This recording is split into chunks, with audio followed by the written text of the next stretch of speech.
नमस्कार, आप देख रहे हैं वक्त इंडिया और मैं हूं विकास। इस वक्त कोरोना वायरस नाम की महामारी से पूरी दुनिया जूझ रही है और हमारे जम्मू कश्मीर कहूं या हमारे देश के हालात भी कुछ बहुत अच्छे नहीं हैं। इस समय जितनी भी पार्टियां हैं, पॉलिटिकल पार्टीज हैं हमारे देश में, सब एक साथ होकर इस महामारी के खिलाफ लड़ रही हैं। और आज इसी पर बात करने के लिए हमारे साथ हमारे स्टूडियो में मौजूद हैं साहिल सिंह लहंगे, जो जे.एंड.के यूथ कांग्रेस के जनरल सेक्रेटरी हैं। साहिल जी, आपका बहुत बहुत स्वागत है। साहिल जी, मैं जानना चाहूँगा कि जिस तरह से अब हर जगह, हर प्रांत में, हर स्टेट में जितनी भी पार्टीज़ हैं अपने अपने लेवल पर अपने अपने कार्यकर्ताओं के द्वारा जितनी मदद हो सके वहाँ के बाशिंदों के लिए, लोगों के लिए कर रही हैं। आपकी पार्टी कांग्रेस पार्टी जम्मू कश्मीर के लोगों के लिए इस वक्त क्या कर रही है या क्या योजनाएं हैं? देखिए, ऐसे हालात में जैसे कि न्यूज़ में एक बार हमारे जो अध्यक्ष हैं श्रीमती सोनिया गांधी जी, उन्होंने भी बोला था, और हमारे जो अध्यक्ष रह चुके राहुल गांधी जी, उन्होंने भी मीडिया के माध्यम से सबको बता दिया कि कांग्रेस पार्टी इस वक्त शाना बिशाना खड़ी है सब पार्टीज के साथ जी। क्योंकि ये महामारी, अगर हमने इस महामारी के ऊपर हमने अगर इससे जीत पानी है तो ये तभी हो सकता है जब सारी पार्टी शाना बिशाना चलें और लोगों की मदद करें जी। और मैं ये डाउट नहीं कहता हूँ, मैं ये श्योरिटी से कहता हूँ कि इस वक्त पूरे देश की जनता को ये दिख रहा है कि इस वक्त जो कांग्रेस पार्टी के जो फ्रंटियल ऑर्गेनाइजेशंस हैं, जैसे भारतीय युवा कांग्रेस और छात्र संगठन है national student union of India, ये दोनों संगठन लोगों के साथ उस तबके, सब तबकों की मदद कर रहे हैं, पर ज़्यादातर जो वो तबका है जिसको निगलेक्ट किया जाता है बीजेपी से या और पार्टी से, आज उन तबकों के साथ शाना बिशाना खड़े हैं जिनको इनको शर्म आती है कि उन लोगों के साथ खड़े होने में भी शायद शर्म आती है इन पार्टीज़ को। क्योंकि मैंने नहीं देखा कि कोई लीडर यहाँ तो कुछ चंद कोई 3-4 फोटोज खींचेगा और आ जाएगा अपनी पार्टी मतलब दिखाने के लिए कि मैं लोगों की मदद कर रहा हूँ। इस वक्त लोगों के बीच ठीक है सोशल डिस्टेंसिंग होनी चाहिए, that is very much important right now, पर सोशल डिस्टेंसिंग को रखते हुए आप, जैसे मैं और आप आज बात कर रहे हैं, आपने भी हमारे बीच फासला रखा हुआ है, डिफरेंस रखा हुआ है, इस डिफरेंस से हम बड़ों की मदद कर सकते हैं। और मेन इस वक्त प्रधानमंत्री जी को जागरूक मतलब कर रहे हैं, वो लोगों को बता रहे हैं, पर हमारे देश के लोग वो चीज़ ग्रैब नहीं कर पा रहे हैं जी। कुछ ना कुछ तो होगा कि वो क्यों नहीं ग्रैब कर पा रहे हैं। नहीं तो अगर आप देखा जाए तो ज़्यादातर लोग इस लॉकडाउन को सीरियसली नहीं ले रहे हैं, जहाँ तक ये बहुत ही चिंता की बात है। पर इस चिंता पे तो ये तो नहीं ना है कि पुलिस को अथॉरिटी मिल गई कि लाठियां मारे लोगों को। लेकिन लोगों को तो पता है ना कि इतने प्रधानमंत्री ने खुद कैमरे पे आकर उन्होंने अनाउंस किया है कि लॉकडाउन जारी है। और जहां तक प्रशासन का सवाल है, जितनी भी हमारी गवर्नमेंट है, जितनी ऑर्गेनाइजेशन है, वो लोगों तक ये मैसेज पहुंचा रही हैं हर तरह से कि लॉकडाउन है, आपके अपने घरों में ही रहना है। उसके बावजूद भी अगर लोग बाहर आएंगे तो थोड़ी बहुत सख्ती तो करनी पड़ेगी। नहीं, सख्ती करनी पड़ेगी, पर लाठी चलाना कहाँ की सख्ती में किधर लिखा हुआ कि लाठी चलाई जाए उन लोगों पे? आप शायद मानेंगे मेरी बात को, हमारा देश में जो पढ़ा लिखा तबका है वो बहुत कम है, और जो अनपढ़ तबका है जिन्होंने पढ़ाई जो नहीं कर पाए हैं वो बहुत ज़्यादा है। तो कोई प्यार से समझाता है, कोई किसी तरीके से। अब नरेंद्र मोदी जी को अगर विश्वास है अपनी बातों पे तो पूरा देश उनकी बात मान रहा है। अब देखिए, अब रात को दिए जला रहे हैं। मैं तो आपको एक बात बताता हूँ कि ये चीज़ बड़ी अच्छी की, क्योंकि हमने हौसला अफजाई करनी थी उन लोगों की जो इस कोरोना वायरस के टाइम में अपनी जान रिस्क करके लोगों की जान बचा रहे हैं, मदद कर रहे हैं उनकी। बिल्कुल। पर लोगों को तो ये क्लियर ही नहीं हुआ है कि ये किस लिए वो कह रहे हैं कि ये मोदी जी ने जो ये बोला है इससे वायरस खत्म हो रहा है। ठीक है, मतलब एक साइंटिफिक वे आप देखिए, कुछ लोगों का ऐसा कहना हो सकता है। हाँ, जी जी। और वो लोग क्या कर रहे हैं, वो हर जगह अफवाह फैला रहे हैं, और वो क्या कर रहे हैं कि उस चीज को एक एक्साइटमेंट में ले रहे हैं। This is not an excitement. इस वक्त पूरे देश की जनता को, खासकर हमारे यूटी, हमारे जम्मू कश्मीर की जनता को ये चीज़ सीरियसली लेनी चाहिए, क्योंकि मैं दिन पर दिन देख रहा हूँ कि केसेस बढ़े जा रहे हैं। क्योंकि मैंने थोड़ा डाटा अपने फ़ोन में भी रखा था। लेकिन साहिल जी, मेरा क्वेश्चन फिर घूम फिर के वहीं आएगा जो मेरा क्वेश्चन था। आप थोड़ा इसको पॉलिटिसाइज कर रहे हैं। नहीं। मेरा प्रश्न यही था कि कांग्रेस किस तरह से जम्मू कश्मीर के लोगों की मदद कर रही है? कांग्रेस पार्टी ने जी हर कॉन्स्टिट्यूंसी में, हर एक डिस्ट्रिक्ट में मुहिम स्टार्ट की हुई है अनाज की जी। जो डेली नीड्स, जो ज़रूरतमंद चीज़ें हैं एक आम इंसान की, कांग्रेस पार्टी पूरी कोशिश कर रही है कि वो उस आम इंसान के घर तक पहुंचे। और इसके लिए बाकायदा टीम्स बनाई गई हैं। हमारे जो प्रदेश अध्यक्ष हैं उदय भानु चिव जी, जो यूथ कांग्रेस के प्रेसिडेंट हैं, उन्होंने क्या किया है कि जैसे त्रिकुटा नगर में जो स्टेट ऑफ बीरर्स रहते हैं, गांधीनगर जो कॉन्स्टिट्यूंसीज में रहते हैं या डिस्ट्रिक्ट्स में रहते हैं, उन्होंने क्या किया कि वो हमारे साथ हमेशा हर सुबह वीडियो कॉन्फ्रेंसिंग कर रहे हैं और पूछ रहे हैं। और इस चीज़ से क्या हो रहा है कि जो हमारे अंदर एक कोई कहता ना कि हमें बड़े, अब आप फिर से बोलोगे कि आप पॉलिटिसाइज कर रहे हो इस चीज़ को, मतलब नहीं, इस चीज़ से ये हुआ कि लोगों के बीच में आपस में प्यार बहुत बड़ा है। आज आप जाएंगे, रोड पे जाएंगे, देखेंगे आज एक आदमी दूसरे आदमी की मदद करना चाहता है क्योंकि उसको पता है कि इसको जरूरत है, और कल को इसकी मदद नहीं की तो कल हमारे पे भी बात आ सकती है।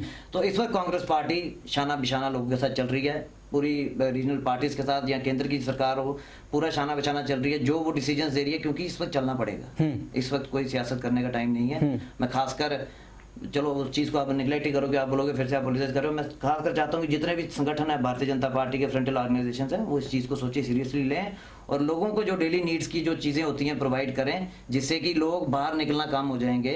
या कुछ दुकानदार देख रहा हूँ मैं, जैसे अब आपके छनी एरिया में होम में डिलीवरीज कर रहे हैं, पहुँचा रहे हैं कि क्राउड ना हो, सोशल डिस्टेंसिंग हो, तो उस चीज़ से वो भी लोगों को जागरूक करें, क्योंकि उनका बड़ा अच्छा बेस है नीचे और लोगों के बीच में अच्छे से जाते हैं, अच्छे से बात करते हैं जब इलेक्शंस होती है। तो इस चीज़ को भी उस तरीके से लें और मैं समझ सकता हूँ कि ये चीज़ अगर वैसे चले तो बड़ी जल्दी भारत देश इस महामारी से बाहर निकल पाएगा, उभर होएगा, क्योंकि रात के बाद ही सवेरा होगा और वो जो सवेरा आएगा वो ऐसी चहकने का सवेरा होगा कि पूरी दुनिया को पता लगेगा, कि पूरी विश्व को पता लगेगा कि भारत ने कैसे इस चीज़ को हैंडल किया। अभी अगर हम कुछ दिन पहले राहुल गांधी जी ने भी लोगों को संबोधित किया था, उनसे पहले सोनिया गांधी जी ने भी संबोधित किया था। राहुल गांधी जी कह रहे थे कि इससे कुछ ज़्यादा फर्क नहीं पड़ेगा लॉकडाउन से, जबकि सोनिया गांधी जी कहना था शायद थोड़ा सा इसको लेट किया गया है। देखिए, ये राहुल गांधी जी या सोनिया जी की पर्सनल बात नहीं है, ये आम जनता की आवाज़ है। जो उन्होंने ये बात बोली है, ठीक है, देर अब यही होगा बात कि देर है दुरुस्त है, पर करना चाहिए। पर अगर ये चीज़, मैं क्रिटिसाइज नहीं करूंगा इस चीज़ पे, इस पे वही पॉलिटिसाइज बात हो जाती है। पर उन्होंने एक बात 100 बात की एक बात ये बोली है कि हम केंद्र सरकार के साथ शाना बिशाना खड़े हैं, जो वो डिसीजंस लेंगे उनके साथ हम खड़े हैं, कोई इस पे पॉलिटिक्स बात नहीं कर रहे हैं।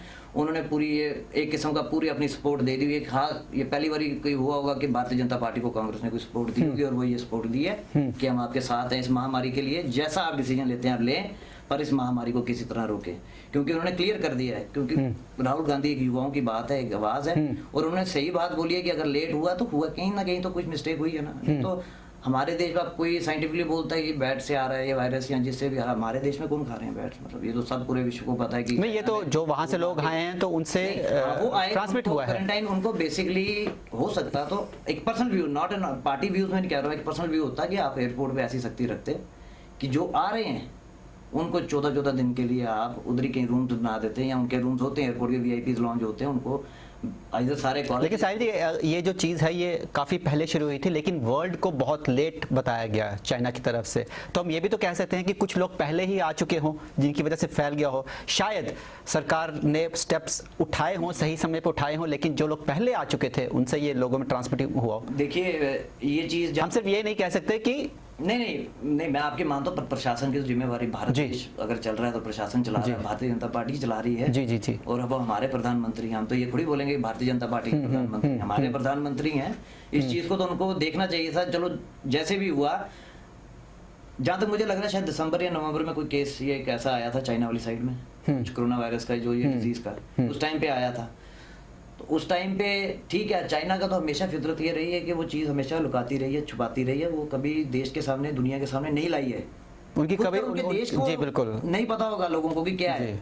जी। तो उनकी तो फितरत है। तो अगर आज की डेट में अगर हमारे इतने अच्छे प्रधानमंत्री अगर ये चीज़ मतलब निगलेक्ट कर लें और कुछ और बातों पे ज़्यादा ध्यान रखा जाए, तो उसमें तो यही होगा ना कि नुकसान हमारे देश का होगा। लेकिन अगर देखा जाए तो बाकी देशों के मुकाबले अभी हिंदुस्तान बहुत ठीक है, हालात बहुत अच्छे नहीं हैं, लेकिन इतने भी खराब नहीं जितने बाकी देशों में हैं। नहीं, वो ठीक है, वो तो यही हो गया क्योंकि हमारे देश में जो आप बता रहे थे कि लोग वहाँ से शायद पहले आ सकते थे या उनसे कुछ ऐसी प्रॉब्लम हुई होगी, ये ठीक है आपने बात बोली, पर आ जाके चूक कहीं ना कहीं तो हुई। लोग कहीं पैदल चल के तो नहीं आए, एयरपोर्ट से ही आए। कहीं ना कहीं कुछ 0.1% चूक। अब देखो, वो चूक नहीं होनी चाहिए थी, क्योंकि अगर कोई सीरियस हो इस चीज़ के लिए, सीरियसनेस शायद यहाँ सोची नहीं होगी, या उन्होंने सोचा नहीं होगा ये का ये हो जाएगा। मतलब ये चीज़ पे मतलब क्योंकि चाइना ने एक्चुअल में छुपा के रखा था कि इतनी भयंकर चीज़ थी जिसको उन्होंने बहुत लेट से लोगों को बताया, देश पूरे दुनिया को बताया, तब तक ये सिचुएशन काफी खराब हो चुकी थी कि चाइना ने बेसिकली देश से, दुनिया से छुपाया, दुनिया से छुपा के रखी उन्होंने बात। जी ठीक है, छुपाई है, पर एयरपोर्ट में अब ये हो गया, एक सबक की बात होगी। अब तो हम ये चाहते हैं कि जो लोग भगवान को मानते हैं आज वो प्रार्थना कर रहे हैं भगवान से कि भगवान हमसे जो गलतियां हुई हैं वो माफ करे और हमें एक मौका और दे दे। तो हम भी यही बोलेंगे, हम भी मानते हैं। तो आपको क्या लगता है इस वक्त जो हालात हैं, क्या क्या चीज़ें हैं जो ऐसे, क्या सुझाव हैं जो जिन्हें अमल में लाया जाए ताकि जो सिचुएशन अभी जैसी भी है उसको और थोड़ा सा कंट्रोल किया जाए ताकि और हालात ना बिगड़े? देखिए, ये अब प्रशासन के हाथ में जो है वो है, ये अब आम आदमी के हाथ में है। इस वायरस को रोकने के लिए, इस चेन को ब्रेक करने के लिए। मैं आपके माध्यम से जम्मू कश्मीर की जनता और देश की जनता को ये बताना चाहूँगा कि डेली नीड्स का सामान तो हमें चाहिए होता है, खाना, राशन वगैरह, ये तो हमारी ज़रूरतें हैं। मेरी आपसे, आपके माध्यम से ये रिक्वेस्ट है कि फैमिली का एक आदमी, वही एक आदमी बाहर जाए सामान लेने, घर का राशन, पानी वगैरह, दूध वगैरह जो भी है, और कोई ना जाए उनके अलावा, जब तक कि ये कंट्रोल नहीं किया जाता, जब तक कि हमारे गवर्नमेंट से, हमारे प्रशासन से कुछ नई डिक्लेरेशन नहीं होती है। फैमिली का एक आदमी जाए, और जैसे ही वो आता है बाहर से, कुछ आप जैसे कुछ सब्जियां लाते हैं हम, या मिल्क के पैकेट्स, दूध के पैकेट्स होते कोई भी एसेंशियल जो चीज़ें हैं जी, ग्रोसरी आप में, उसको क्या करें कि बाहर ही, घर के बाहर ही उसको धोएं, जहाँ पे वो चीज़ होती है उसको धोएं वहाँ पे। और जो इंसान जो सामान लेने गया है घर का, जो भी एक इंसान ही, मतलब और कोई हर एक आदमी ना जाए, क्योंकि ये चीज़ कंट्रोल नहीं हो सकती इससे। और वो आदमी आए, अपने आप को प्रॉपर सैनिटाइज करे, और जब वो बाहर जाता है वो आदमी, वो अपने आप को सैनिटाइज करके, मतलब पूरा कवर करके जाए, हैंड में ग्लव्स, मैंने अब आपके पास यहाँ पे आया था, मैंने अभी ग्लव्स, जी जी बिल्कुल, ग्लव्स पहन के रखे, फेस कवर करके रखे, अपने आप पूरे प्रिकॉशंस ले, तो ये चीज़ रुक सकती है और हमारा देश इस लड़ाई से जीत सकता है, और बड़े बढ़िया से जीत सकता है। जो बाकी देश जिसमें अभी तक सफल नहीं हो रहे हैं, हमारा देश कुछ बड़ी अच्छी हद तक सफल हुआ है जी। तो मैं ये चाहता हूँ कि आम आदमी इस चीज़ को सीरियसली ले, और जो बेचारे नहीं समझ सकते हैं, जो जिनको ये मजाक लग रहा है, जो ये आप देख रहे हो कि टिकटॉक, हाँ जी, बहुत, हाँ बहुत, जी जी, that is very wrong right now. Please मैं आप सबसे अपील करता हूँ, इस चीज़ को सीरियसली लें। ये चीज़ इतनी भयानक है, आप देख सकते हैं कि चाइना, स्पेन क्या हालात हो रहे हैं, अमेरिका तक के क्या जिनकी मेडिकल जो टेक्नोलॉजी है हमसे बहुत ज़्यादा एडवांस है जी, बिल्कुल। I think so Italy second number है जी बिल्कुल, नंबर पे हाँ जी। कितनी बड़ी हेल्थ एजुकेशन उनकी इतनी अच्छी है, फिर भी वो आज रो रहा है। वो हमें, जो हमारे लोग के, हमारे देश के लोग जो वहाँ पे रह रहे हैं, वो गाइड कर रहे हैं, वो वीडियोस बना रहे हैं कि हमारे देश के लोगों को पता लगे। मैं ये रिक्वेस्ट करता हूँ, आप टिकटॉक पे वीडियोस ना बनाएं, आप फेमस बाद में भी हो सकते हैं, कल को जान नहीं रही तो फेमस कहाँ होंगे। जी, तो ये कहना था साहिल जी का कि अपनी जगह पर कांग्रेस है वो ग्रास रूट पे काम कर रही है, और वो अपील कर रहे हैं कि लोग इसको सीरियस लें। फिलहाल हम यही कह सकते हैं कि कुछ ऐसे मुद्दे होते हैं, जब भी बात आती है देश की, तो सब पार्टियां एक साथ होती हैं, क्योंकि देश सबसे पहले है, बाकी सब बाद में है। और फिलहाल जाने से पहले मैं सिर्फ आपसे इतना कहूँगा, स्वच्छ रहें, सतर्क रहें, और कृपया कर अपने घर पर ही रहें। नमस्कार।